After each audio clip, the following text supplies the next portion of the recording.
جو کچھ کرتے ہیں اللہ کرتے ہیں. زمین کا ایک پتا بھی اللہ کی مرضی کے بغیر نہیں ہل سکتا.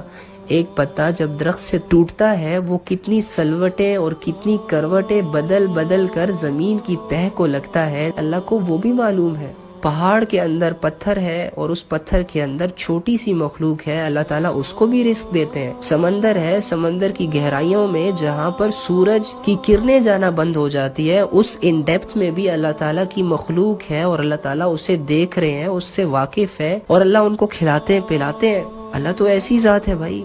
تمہارے دلوں میں کیا چل رہا ہے، تمہاری سوچ میں کیا چل رہا ہے، تم نے آج کیا کیا، تم بھول گئے لیکن اللہ نہیں بھولتا. اللہ کو دل کے حالات پتہ ہے، تمہارے ایک ایک بات کا، تمہارے ایک ایک سوچ کا، تمہاری ایک ایک خیالات کا، کنورسیشن کا، موبائل میں لکھے گئے میسیجز کا، لوگوں کی پوسٹوں پہ کیے گئے کمنٹس کا، لوگوں سے ان باکس میں وہ میسیجز جو تم لوگ اپنے بھائیوں سے، بہنوں سے، ماؤں سے چھپاتے ہو. یقین کرو اللہ تو وہ بھی جانتا ہے. وہ کالز پہ باتیں کرنا جو چھت پہ چاہ کر تنہائی میں کی جاتی ہیں، اللہ وہ بھی جانتا ہے.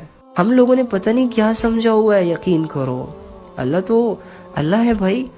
تو اللہ ہی کی مرضی سے سب کچھ ہوگا، لیکن اس کا یہ مطلب تو نہیں ہے کہ ہم گناہ کر رہے ہیں تو وہ بھی اللہ کی مرضی سے کر رہے ہیں. اللہ نے ہمیں اختیار دیا ہے، راستے بتائے، حق بتایا، شیطان کا تعارف کروایا، جنت کا تعارف کروایا، جہنم کا تعارف کروایا، اختیار ہمیں دے دیا. کیا کیا؟ اختیار ہمیں دے دیا کہ میرے بندے تو دنیا کی زندگی میں دو راستوں کو فیس کرے گا. ایک راستہ تمہیں جہنم کی طرف لے کے جائے گا، ایک راستہ تمہیں جنت میری رضا کی طرف لے کے آئے گا. تو میرے بندے میں تمہیں صرف اتنا اختیار دیتا ہوں کہ تو اپنی مرضی سے جہاں چاہے جائے، جہاں چاہے جائے. بس اب یہ اختیار ہوتا ہے، یہ وہ فیصلہ ہوتا ہے جو ہمیں روزمرہ کی زندگی میں ہر کام کو کرتے ہوئے کرنا ہوتا ہے. نماز کا وقت ہے لیکن میں یہاں پر مجھے ٹیسٹ بھی ملا ہے، میں نے اسائنمنٹ بھی لکھنی ہے. اب ڈیسائیڈ تم نے کرنا ہے میرے بندے، تو اسائنمنٹ میں ہی لگا رہے یا نماز پڑھے. زنا بھی ہے، نکاح بھی ہے، مرضی تیری ہے. تو زنا کی طرف جاتا ہے، نکاح کی طرف جاتا ہے. ہاں یہ جو فیصلہ کرنے کی جو صلاحیت ہے یہ اللہ تعالیٰ نے ہمیں دی ہے.